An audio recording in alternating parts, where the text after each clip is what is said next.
자, 정치와이드 다음 이슈는요. 북한과 관련돼 있는데요. 키워드가 무기 세일즈입니다. 그럼 이게 무슨 국방 전시회 뭐 이렇게 좀 생각이 드는데요. 앞선 영상에요. 김정은 위원장과 함께 러시아 국방장관 쇼이구 국방장관의 모습이 나왔는데 지금 분위기가 심상치가 않거든요. 화면으로 좀 소개해드리겠습니다. 자, 앞서 영상에서 보면 김정은 위원장이 뭔가 설명을 하고 소개를 하는데 그 대상이 바로 러시아 국방장관이었습니다. 자, 북한에서 지금 무기 전시회를 열고 있는데 이름이 이래요. 2023년 무장 장비 전시회. 우리로 치면 국방 전시회 정도 되는 건데 여기 잠깐 보시면은요. 뒤에 무기들이 서 있어요. 무슨 탱크 같은 것도 있고 저 멀리서는 미사일도 보이는데 그 옆에 보면은요. 이거요, 이거. 이거 어서 많이 보던 거 아닙니까? 무인기로 보이는 건데 지금 이런 상황에서 이런 얘기들이 나오고 있어요. 미국에서는 이거 러시아 북한 무기 이미 받았을 거다. 그리고 이번에도 또 그러려고 온 거다. 미국에서는 그렇게 의심하고 있고요. 전문가들은요. 이 정도면 북한과 러시아의 무기 거래가 기정사실화된 거다. 이렇게 또 평가도 하고 있습니다. 다음 하나 더 보겠습니다. 이 무인기 여기 앞서서 우리나라도 갖고 있고 미국도 갖고 있는 이 무인기요. 일단 글로벌 호크 이건 정찰기죠. 그리고 밑에 보면은 리퍼입니다. 리퍼. 이거는요. 무인 공격기입니다. 그런데 북한 거 보세요. 굉장히 흡사합니다. 지금요. 글로벌 호크 또는 리퍼 둘 다 닮은 것 같은데 여기 보면 조선인민군 공군이라고 써 있어요. 그러니까 북한이 뭔가 만들었다는 뜻이 되는데 이런 것까지 러시아로 넘어가는 건지 모르겠습니다. 자, 이와 관련해서요. 신경민 전 의원 나와 계신데요. 작년에 이미 포탄을 러시아에 판매했다고 미국 쪽에서 소식이 나왔었거든요. 근데 이번에 이렇게 뭐가 전시회까지 국방장관한테 소개를 하는 거 보면 미사일 등을 판매하는 걸까요? 특히 무인기가 주목되는데 이거 어떻게 좀 봐야 됩니까? 지금 이미 개전이 된 지가 1년 반쯤 됐는데 개전 초기부터 그 북한의 무기 판매, 공급 이 문제는 첩보 수준을 넘어서서 정보 수준으로 서방 쪽에서는 얘기를 하고 있습니다. 보도가 된 적도 있고요. 그리고 우크라이나 현지에서 여러 가지 파편 분석을 해보면은 의심이 매우 강하다는 거죠.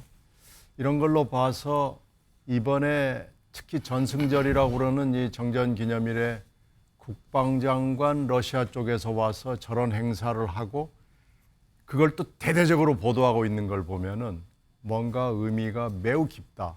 뭔가 지금 우크라이나 전쟁 등등 여러 가지 면에서 뭔가 새로운 국면이 전개되고 있는 거 아니냐라는 의심을 하기에 충분히 합리적인 생각이 듭니다. 더군다나 특히 이 글로벌 호크는 우리나라가 매우 갖고 싶어 해가지고 이게 미국에서 함부로 팔질 않거든요. 그래가지고 겨우 미국 의회의 동의를 받아가지고 지금 들여오고 있는 무기인데 매우 흡사해요. 그렇습니다. 이게 아마 지적재산권 문제가 분명히 있을 텐데 북한에게 지적재산권 얘기를 해봐야 뭐 시도 안 먹히기 때문에 뭐 이거 얘기해봐야 뭐 본전도 찾기는 어려운 상황이긴 해요. 그러나 지금 미국의 무기를 카피해가는 정황이 여러 번 잡힌 적이 있습니다.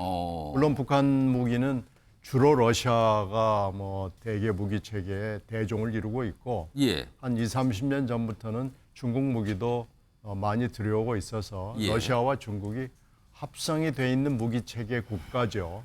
그런데 여기다가 미국의 새로운 개념을 하여튼 절도에 해당하는 이런 이상한 일들이 벌어지고 있는 거라는 여러 가지 우려가 있습니다. 그래서 이번에 저런 비디오들을 아마 지금 서방의 정보기관들이 분석을 하고 뭐 여러 가지 새로운 정보를 더 융합을 시키면은 북한의 무기 체계 그리고 무기의 앞으로의 방향 같은 것이 잡힐 겁니다.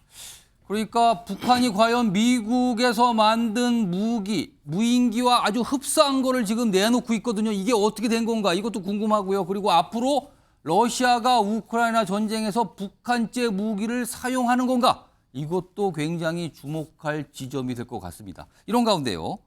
오늘 밤에 북한이 뭔가 열병식을 한다 그러거든요. 화면 좀 보겠습니다. 여기 보시면 오늘 열병식 개최인데요. 우리는 정전협정 기념일이 오늘이잖아요. 근데 북한은 이걸 전승절이라고 부른대요. 전승절. 좀 이상하죠? 표현이. 근데 아무튼 북한식 전승절 열병식 개최 전망인데 김정은 위원장 아무래도 연설하겠죠? 그리고 뭔가 무기들이 등장할 거예요. 그래서 지금 이것도 굉장히 주목을 받고 있는 상황인데 그래서 기다려봐야 되는 상황이 오늘 밤에 있을 것 같아요. 요새 보시면 열병식을 북한이 요새 밤에 해요, 꼭. 자, 소정 변호사 나와 계신데요. 사실 북한이 러시아에 무기를 판매한다면 또는 이미 팔았다면 이거는요, 유엔 안보리 제재 결의 정면으로 위반하는 거 아닙니까, 이거는요? 제가 보기에 이중 위반이 될 것 같아요. 아, 예를 들어 이제 북한이 러시아에 팔았다면 예. 저는 이제 팔았다고 봅니다. 옛날에 이제 그 재래식 무기 주로 이제 포탄이라든지 단거리 미사일 이런 이제 재래식 무기라면 지금 이게 첨단 무인기까지 예. 북한이 팔면 게 당연히 유엔 제재 위반이고요. 그러면 이게 두 번째 북한은 대가로 이게 뭘 받을까요? 아, 이게 저는 중요하다 봅니다. 뭘 받을까요, 그럼? 지금 이게 북한이 가장 필요한 게 정제유, 석유. 오. 근데 북한이 유엔 제재예요. 예. 2017년부터 50만 배럴 제한이 돼 있습니다. 근데 그 중에 그렇다면- 10만 배럴을 예. 러시아가 2020년에 공급했다.